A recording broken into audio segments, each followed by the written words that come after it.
Assalamualaikum warahmatullahi wabarakatuh. Selamat malam. Kembali lagi dengan saya Tama dalam Ada Apa Gerangan. Bagaimana kabar kalian? Semoga selalu diberikan kesehatan dan juga rezeki yang cukup.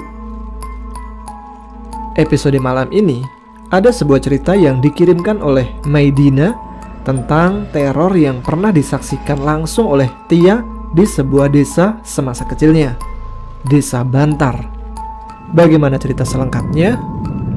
Baiklah, teman-teman, Ada Apa Gerangan? Ceritanya mulai dari sini.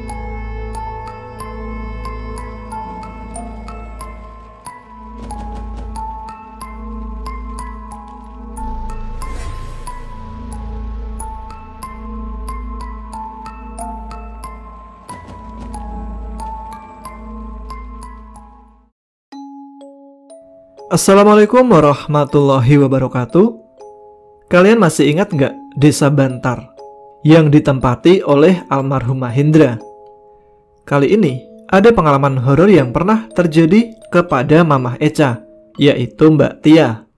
Sewaktu masih duduk di kelas 2 SMP, tepatnya pada tahun 2008 silam. Kejadian itu masih sangat Tia kenang. Mungkin menurut Tia, ini adalah kejadian yang paling menakutkan pada waktu itu. Bagaimana ceritanya? Terima kasih kepada Mas Tama yang sering membacakan kisah kiriman Maidina. Semoga tidak bosan ya bagi yang mendengar. Dan untuk fans yang Ada Apa Gerangan, semoga juga tidak bosan mendengarkan kisah yang Maidina tulis. Selamat mendengarkan. Dikala liburan pertengahan semester, saat teman-teman dekat Tia ingin memutuskan liburan di tempat wisata, Tia hanya bisa murung karena keluarganya tidak ada yang mengajaknya untuk berlibur. Seperti liburan sebelumnya, hanya suasana rumah yang dia dapatkan. Karena ingin mencari suasana baru, Tia pun memutuskan untuk berlibur di rumah neneknya di Desa Bantar. Suasana desa yang masih sangat asri dan alami, begitu sangat tenang dan damai untuk ditempati. Walaupun dahulu, sewaktu masih SD, Tia sering diajak mamahnya untuk menginap di Desa Bantar. Akan tetapi, dia selalu merasakan tidak betah di desa tersebut. Bahkan, baru sehari di sana, Tia sudah meminta pulang. Karena dahulu, desa itu belum terjamah listrik sama sekali. Petromat menjadi andalan penerangan dikala sang surya telah menurunkan sinarnya. Radio kecil yang memakai baterai besar menjadi hiburan setiap malam hari. Akan tetapi, semenjak Tia kelas 2 SMP, Desa Bantar sudah mengalami banyak perubahan. Listrik pun sudah masuk ke desa itu. Inilah yang menjadi alasan Tia untuk mencoba berlibur di desa itu kembali. Kali ini tanpa didampingi oleh kedua orang tuanya. Jarak desa Tia ke Desa Bantar hanya memakan waktu sekitar 1 jam dengan menggunakan sepeda motor. Tidak lupa, Tia pun meminta izin kepada mama dan bapaknya.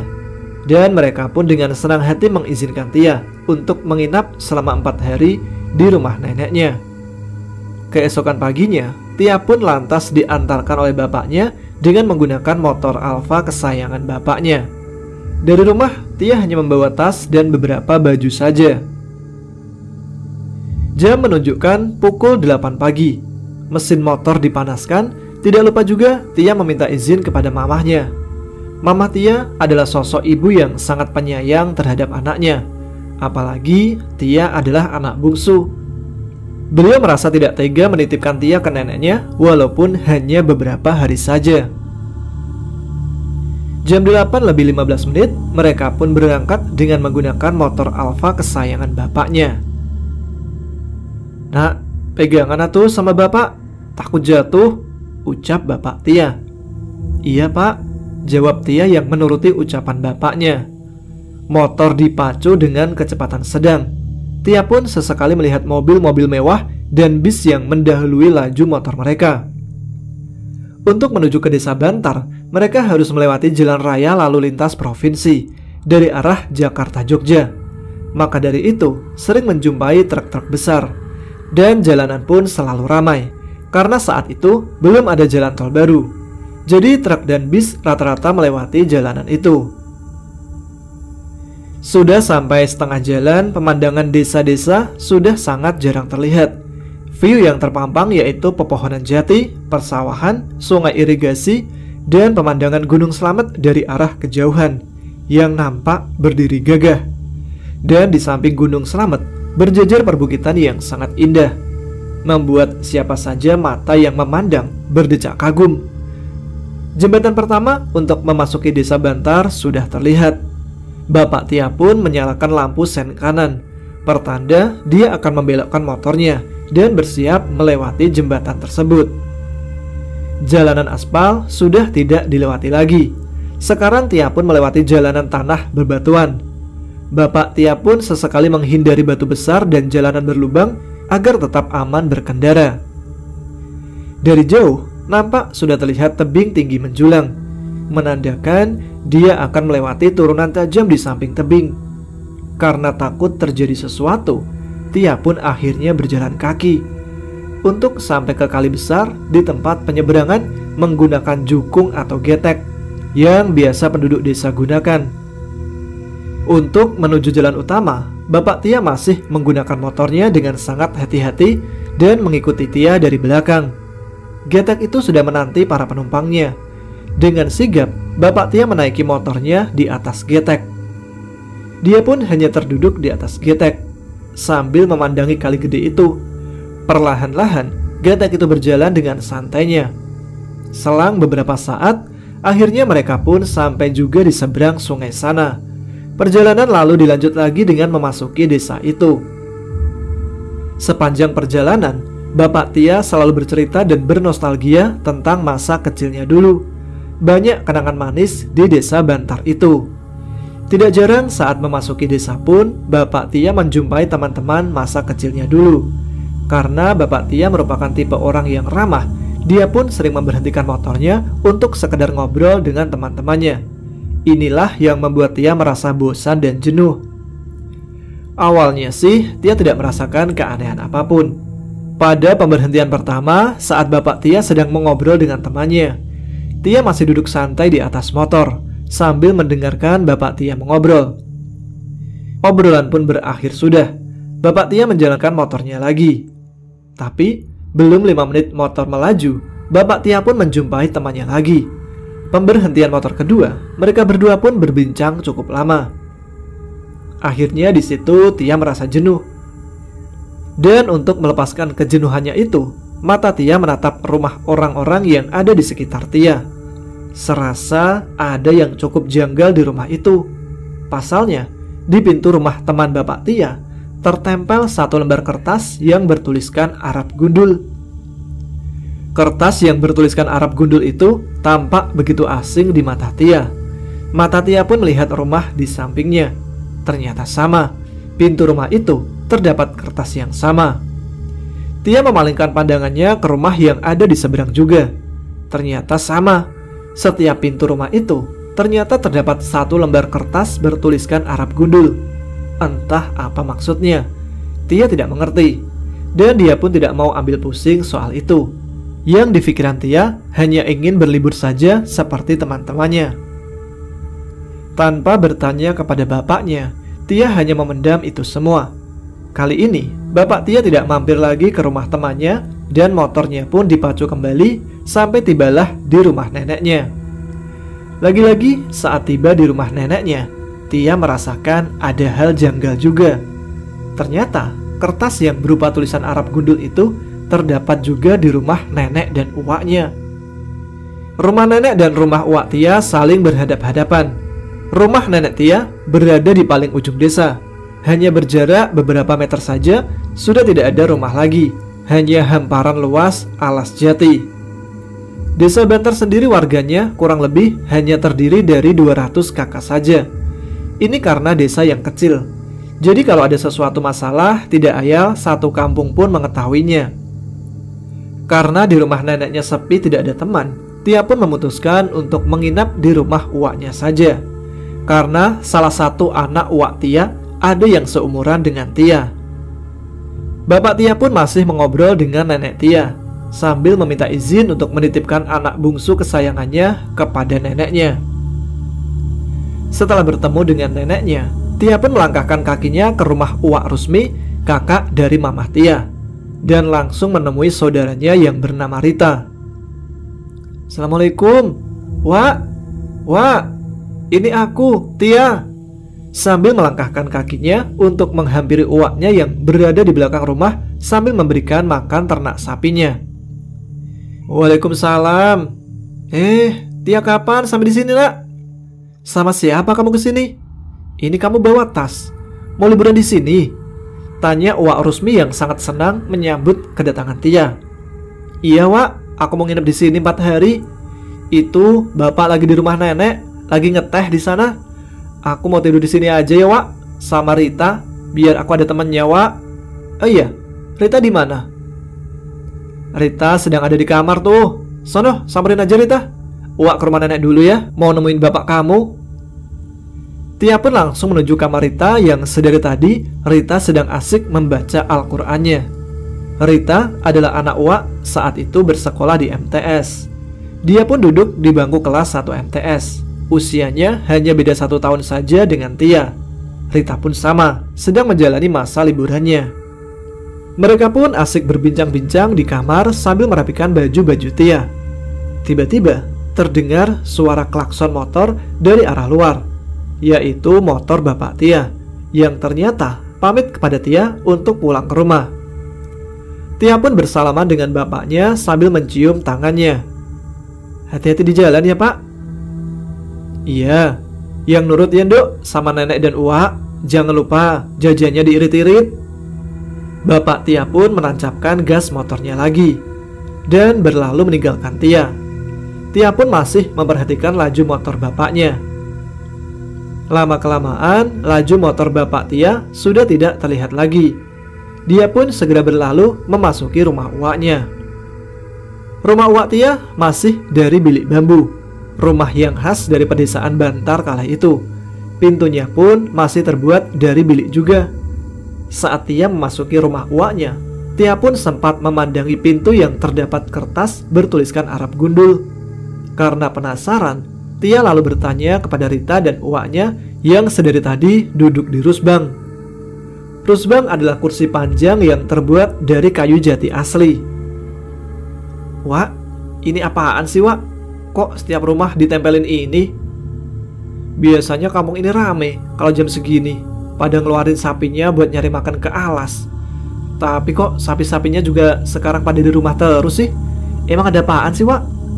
tanya Tia yang sedari tadi merasa ada yang janggal dengan kampung ini. Mata Uwak dan Rita saling bertatapan. Sepertinya mereka ragu untuk menceritakan kepada Tia. Tapi setelah Tia mendesak, mereka pun akhirnya mau menceritakan itu kepada Tia. Menurut mereka, kampung ini sedang dilanda dengan teror arwah penasaran. Sudah 10 hari lamanya. Ini yang menyebabkan warga sangat ketakutan dibuatnya. Setiap petang menjelang, kampung ini seperti kampung mati. Orang-orang tidak berani keluar. Bahkan orang pun tidak berani mengeluarkan sapi-sapi mereka untuk mencari makan di alas atau hutan. Karena sore hari pun arwah penasaran itu menampakkan dirinya. Tia yang mendengar itu sangat ketakutan dibuatnya. Ingin rasanya dia membatalkan liburannya di kampung ini. Tapi apa boleh buat, bapaknya sudah pergi meninggalkannya. Ingin diantar pulang, tapi anak-anak Uwa sedang ada di perantauan. Di rumah Uwak Rusmi hanya tinggal bertiga saja. Sedangkan di rumah nenek Tia hanya ada 2 orang saja, yaitu kakek dan neneknya. Jadi mau tidak mau dengan rasa ketakutan, Tia pun melanjutkan liburannya kembali. Tiba-tiba Rita menceritakan tentang bagaimana arwah penasaran itu meneror warga kampung ini. Jadi namanya Ratmi. Dia adalah ibu muda yang masih berusia 26 tahun. Setelah 2 tahun menikah, akhirnya dia pun mengandung juga anak pertamanya. Sejak 1 bulan usia kehamilannya, dia tampak baik-baik saja. Rumah Ratmi berada di tengah-tengah desa. Rumahnya tidak terlalu jauh dengan rumah Uwak Tia. Ratmi hanya tinggal berdua dengan suaminya saja. Rumah Ratmi sama seperti rumah-rumah warga lainnya, hanya dari bilik bambu, dan lantai rumah pun masih beralaskan tanah. Sejak memasuki usia kehamilan 2 bulan, serasa ada yang berubah dalam diri Ratmi. Ratmi yang dulu periang dan sering main di rumah tetangganya, tiba-tiba sekarang berubah nampak sangat pemurung sekali. Tidak jarang dia pun sering menghabiskan waktu di rumah saja. Bahkan ketika suaminya sedang bekerja menambang batu kali, dia pun hanya menghabiskan waktu di kamar sendirian. Entah apa yang dialami oleh Ratmi, para tetangga pun tidak mengetahui. Akan tetapi saat suaminya pulang ke rumah, Ratmi malah menunjukkan sikap biasa saja. Tampak tidak ada keanehan sama sekali terhadap suaminya. Memasuki kehamilan 3 bulan sama seperti biasa. Ratmi hanya keluar untuk belanja sayur saja. Dan setelah itu Ratmi pun menghabiskan waktu sepanjang hari di rumahnya. Dia pun hanya murung di kasur kesayangannya yang tertutup kelambu. Bahkan jendela kamarnya pun tidak pernah dibuka. Tetangga Ratmi yang melihat ada perubahan aneh dalam diri Ratmi memutuskan untuk menemui Ratmi pada jam 10 pagi. Bu Wasmi namanya. Beliau menghampiri rumah Ratmi yang ternyata pintu rumahnya masih terbuka lebar. Dari arah luar, Bu Wasmi memanggil Ratmi, tapi tidak ada jawaban juga dari dalam. Tampak suami Ratmi pun sudah pergi bekerja seperti biasa sebagai penambang batu kali. Karena tidak ada jawaban dari dalam, Bu Wasmi pun berinisiatif melangkahkan kakinya ke dalam rumah Ratmi karena takut terjadi sesuatu dengan diri Ratmi. Sambil berjalan perlahan-lahan, terdengar suara sayup-sayup nyanyian tembang Jawa yang sangat lirih. Bu Wasmi pun semakin penasaran. Sambil mendengarkan siapa yang sedang berkidung itu, sambil terus masuk ke dalam. Suara itu ternyata tepat berada di dalam kamar Ratmi. Bu Wasmi pun semakin penasaran. Apakah Ratmi yang sedang menyanyikan tembang Jawa? Pintu kamar Ratmi ternyata tidak tertutup rapat. Bu Wasmi mengintip dari arah luar pintu sambil sesekali memanggil nama Ratmi. Akan tetapi tetap tidak ada jawaban juga. Seakan-akan Ratmi larut dalam nyanyian itu. Mata Bu Wasmi pun melihat Ratmi yang sedari tadi terlihat duduk di atas ranjangnya membelakanginya. Di atas ranjang tertutup kelambu lusuh. Ratmi sedang terduduk di atas ranjang, sedang menyisir rambut panjangnya yang terurai acak-acakan, sambil berkidung tembang Jawa dan sesekali tertawa cekikikan. Dia pun tetap asik menyisir rambutnya. Bu Wasmi yang melihat itu hanya tertegun tanpa berani menegurnya. Ratmi yang sedari tadi bernyanyi tiba-tiba menghentikan nyanyiannya. Sepertinya dia tahu bahwa Bu Wasmi sedang memperhatikannya sedari tadi. Tanpa diduga-duga, tiba-tiba Ratmi memutar kepalanya 180 derajat, tapi tanpa menggerakkan badannya. Mata Ratmi menyorot tajam ke arah Bu Wasmi. Sepertinya dia tidak suka akan kedatangan Bu Wasmi. Dia pun tiba-tiba tersenyum menyeringai ke arah Bu Wasmi dan menyapanya. Ada Yuwasmi. Sini yuk, duduk di sampingku, temani aku. Serasa ada yang janggal, Bu Wasmi pun langsung lari terbirit-birit meninggalkan Ratmi begitu saja, tanpa bertanya kepada Ratmi. Dia pun langsung memasuki rumahnya dan menutup pintunya rapat-rapat. Selang beberapa menit, tiba-tiba pintu rumah Bu Wasmi pun ada yang mengetuknya. Dengan sigap, Bu Wasmi membuka pintu. Begitu terkejutnya Bu Wasmi, ternyata itu adalah Ratmi yang sekarang rambutnya sudah digelung rapi. Tiba-tiba Ratmi tampak begitu normal kembali, seperti Ratmi sebelumnya. Bu Wasmi pun tampak bingung apa yang sebenarnya terjadi kepada Ratmi. Mereka berdua ngobrol seperti biasa. Bu Wasmi mengobrol dengan hati yang was-was, ada rasa ketakutan juga. Tapi Bu Wasmi pun menahannya. Siang itu berlalu begitu saja.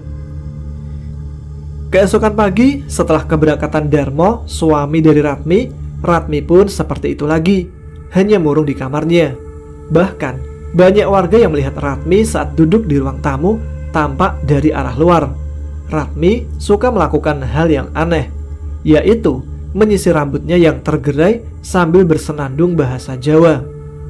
Bahkan Ratmi pun sering terpergok mengambil air di saat jam 1 malam di sumur Bu Wasmi, tepat di belakang rumahnya, dan mandi malam di sumur itu tanpa mengenakan sehelai kain pun. Padahal kala itu Ratmi tengah hamil muda.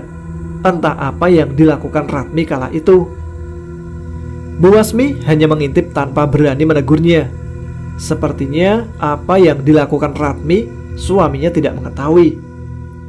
Keesokan paginya, saat suami Ratmi akan berangkat kerja, Bu Wasmi pun memanggil suami Ratmi dan menceritakan apa yang dilakukan istrinya tadi malam. Dia pun lantas menceritakan apa yang dilakukan istri Darmo setiap hari. Akan tetapi, suami Ratmi pun tidak percaya begitu saja. Dia pun berlalu meninggalkan Bu Wasmi. Ternyata di tempat dia bekerja, banyak yang menceritakan keanehan Ratmi kepada Darmo. Pikiran Darmo, suami Ratmi pun sungguh tidak tenang kala itu. Dia tidak melanjutkan pekerjaannya dan pulang begitu cepat. Sambil berjalan kaki menjauhi Kali Gede, dia pun semakin tidak tenang dengan tingkah laku istrinya yang sedang hamil muda itu, karena takut sesuatu hal yang buruk terjadi kepada istrinya. Selang beberapa menit, Darmo pun sampai juga di rumahnya. Dia pun melihat pintu rumah Ratmi terbuka lebar. Tanpa memanggil Ratmi, dia masuk rumah begitu saja dan mengamati apa yang sedang terjadi. Dari arah luar pintu kamar, Darmo melihat Ratmi yang sedang duduk di atas ranjang yang tertutup kelambu lusuh.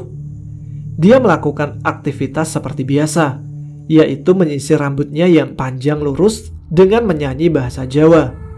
Darmo yang melihat itu tiba-tiba langsung memanggil Ratmi.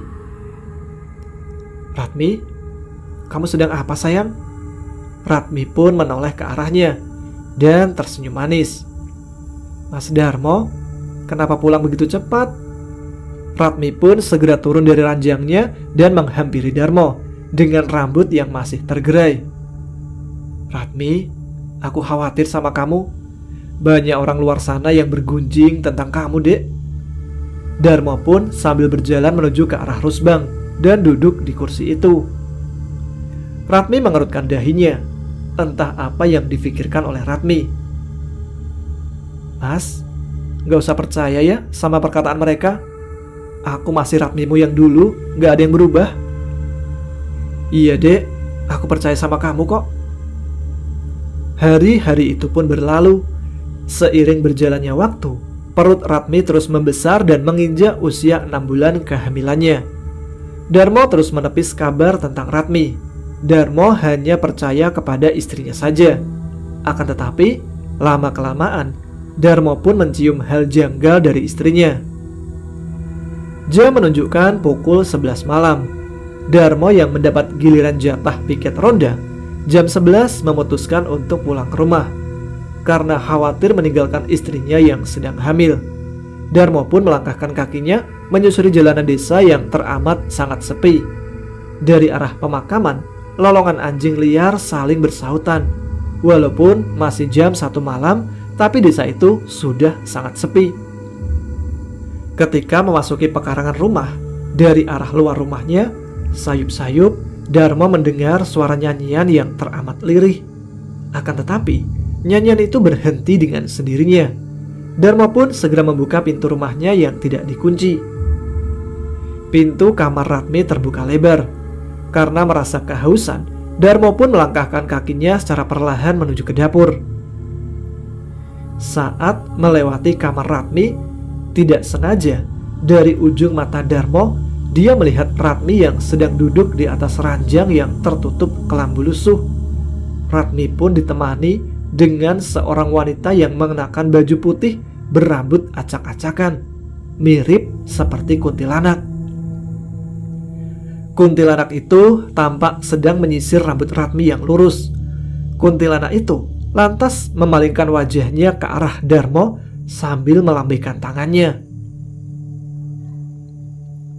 Merasa ada yang janggal, Darmo pun lantas berbalik arah dan langsung melihat Ratmi kembali, memastikan bahwa apa yang dilihatnya secara sekilas itu tidak benar. Tapi anehnya, setelah dilihat kedua kalinya, Ratmi sedang tertidur pulas di ranjangnya yang sudah tertutup kelambu rapat.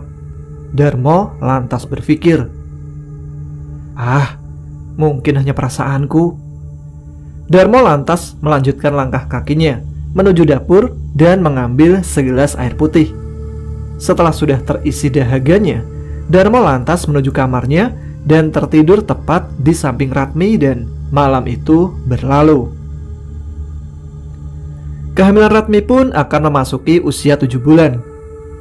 Tepat jam 7 malam, Ratmi hanya terduduk di depan cermin. Sambil melamun, dia menyisir rambut panjangnya sambil melihat cermin dengan tatapan kosong.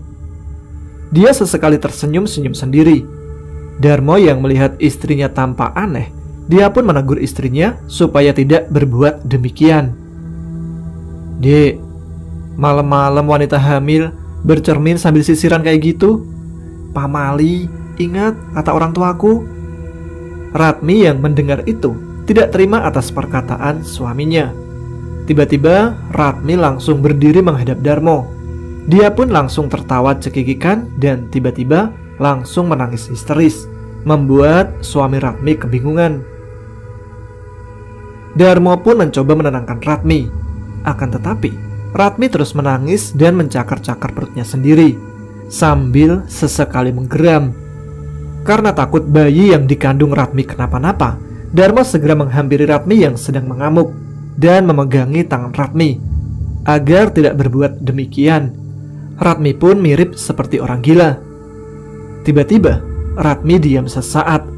Ratmi memandangi wajah Darmo dengan tatapan kosong dan menakutkan. Tatapan Ratmi perlahan-lahan bergerak ke atas mengelus wajah Darmo dan tersenyum ke arahnya. Secara perlahan-lahan, tangannya yang sedari tadi mengelus wajah Darmo turun ke bawah dan memegang pundak Darmo. Tanpa pikir panjang, Ratmi pun langsung memeluk Darmo dengan sangat erat dan kencang. Wajah Ratmi tiba-tiba mendekat ke arah wajah Darmo. Dia pun membuka mulutnya lebar-lebar. Tanpa pikir panjang, Ratmi langsung menggigit bibir bawah Darmo dengan sangat kencang. Darmo yang merasa kesakitan langsung berteriak-teriak minta tolong. Bu Wasmi yang mendengar kegaduhan itu langsung menghampiri rumah Ratmi dengan suaminya dan para tetangga lainnya. Mereka pun langsung membuka pintu rumahnya yang sedari tadi tidak dikunci. Dengan sigap mereka pun berlari memasuki kamar Ratmi. Betapa terkejutnya mereka. Ternyata darah segar sudah berceceran di tanah. Mereka pun melihat pemandangan Darmo yang masih dipeluk Ratmi dengan menggigit bibir bawah Darmo yang sudah berlumuran darah tanpa mau dilepaskan sama sekali. Warga yang melihat itu langsung menolong Darmo dan akhirnya berhasil melepaskan pelukan Ratmi. Ternyata setelah dilihat, daging bibir bawah Darmo sudah terlepas dan berada di dalam mulut Ratmi. Lalu tanpa merasa bersalah, sambil menghadap ke para warga, Ratmi pun mengunyah daging bibir itu yang masih berlumuran darah segar. Dia pun menelannya sambil tersenyum menyeringai. Tidak ayal, warga yang melihat itu langsung muntah-muntah dibuatnya. Ada salah satu warga yang ternyata sudah memanggil Ki Subeni, salah seorang dukun desa yang sangat disegani. Ratmi pun segera diobati oleh Ki Subeni. Sebagian lagi menolong Darmo dan menutup bibir Darmo dengan menggunakan kain agar darahnya tidak berceceran kemana-mana. Mereka pun langsung membawa Darmo dengan menggunakan sepeda motor dan melarikannya ke puskesmas terdekat. Walaupun sempat terhambat dengan akses jalan menuju luar desa, tapi beruntungnya nyawa Darmo masih selamat walaupun sempat kehabisan banyak darah. Dokter merujuk Darmo ke rumah sakit umum untuk melakukan operasi di bibirnya. Di lain tempat, Ratmi yang sudah sadar hanya termenung saja dan merasa bersalah atas apa yang dia lakukan kepada suaminya.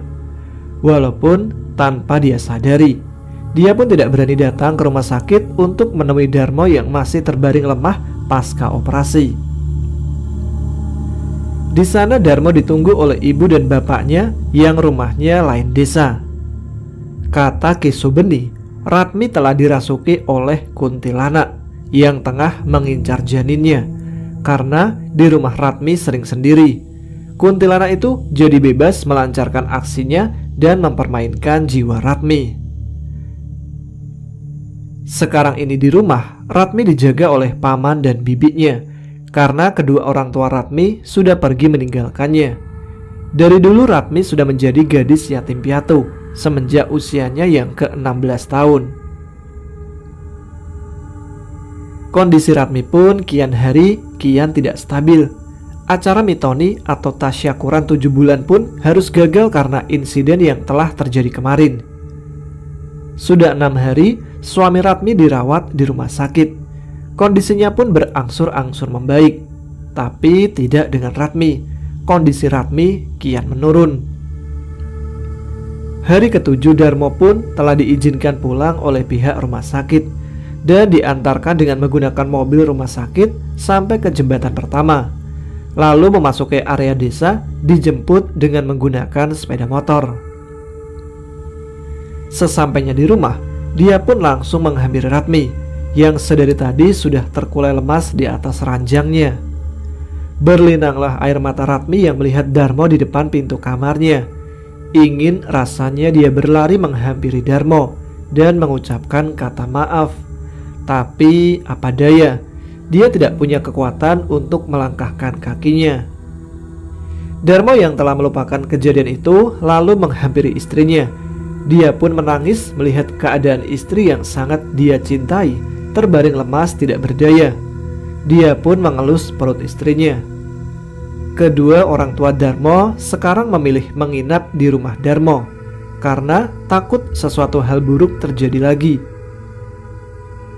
Hari demi hari kondisi Ratmi kian memburuk. Ratmi pun dilarikan ke puskesmas terdekat. Akan tetapi karena kondisinya sudah sangat lemah, puskesmas pun tidak sanggup merawat Ratmi. Ratmi segera dilarikan di rumah sakit dengan menggunakan mobil ambulan milik puskesmas tersebut. Lagi-lagi takdir berkata lain. Ratmi dan bayinya dinyatakan tidak selamat. Jadi mau tidak mau, dokter pun akhirnya mengeluarkan bayi yang dikandung oleh Ratmi. Isak tangis Darmo pun pecah ketika mengetahui Ratmi dan bayi yang telah dinanti-nanti sudah tiada. Dan akhirnya Darmo pun harus merelakan kepergian mereka. Jenazah keduanya pun dibawa pulang dengan menggunakan mobil ambulan. Sampai di tempat penyeberangan Kali Gede, dilanjut dengan membawa jenazah itu ditandu menggunakan keranda, berjalan kaki sampai ke pemakaman desa. Ratmi dan bayinya dimakamkan secara terpisah. Ternyata inilah awal mula teror dimulai. Hari pertama diadakannya doa tahlil masih berjalan dengan lancar sampai doa telah selesai. Seperti adat mereka pada umumnya, ada sebagian warga yang begadang di rumah Darmo. Ada sebagian lagi yang memutuskan untuk pulang ke rumah. Ada seseorang yang bernama Pak Wasis. Beliau pulang ke rumah sendirian. Rumah Pak Wasis tidak terlalu jauh dari pemakaman desa. Tepat jam 9 malam, Pak Wasis berjalan kaki dengan sangat tenang. Tapi dari arah pemakaman, samar-samar Pak Wasis melihat wanita muda berjalan dan berpapasan dengan dirinya. Pak Wasis mengenali wanita itu. Ternyata itu adalah Ratmi. Tanpa menyadari Ratmi telah meninggal, Pak Wasis menyapanya. "Ratmi, mau kemana malam-malam?" "Mau nyari anak saya, Pak." Ratmi pun menjawab pertanyaan Pak Wasis tanpa menoleh ke arah Pak Wasis. Setelah beberapa langkah melewati Ratmi, Pak Wasis baru teringat bahwa Ratmi sudah meninggal dunia. Pak Wasis menghentikan langkahnya lalu menengok ke belakang. Ternyata Ratmi pun masih ada di sana dengan wajah yang sudah menghadap ke arah Pak Wasis. Pak Wasis melihat Ratmi yang ternyata bajunya sudah berlumuran darah dengan rambut acak-acakan mirip seperti orang gila. "Pak Wasis, mana anakku, Pak? Di mana anakku?" Arwah Ratmi pun berdiri sambil menangis pilu mencari anaknya.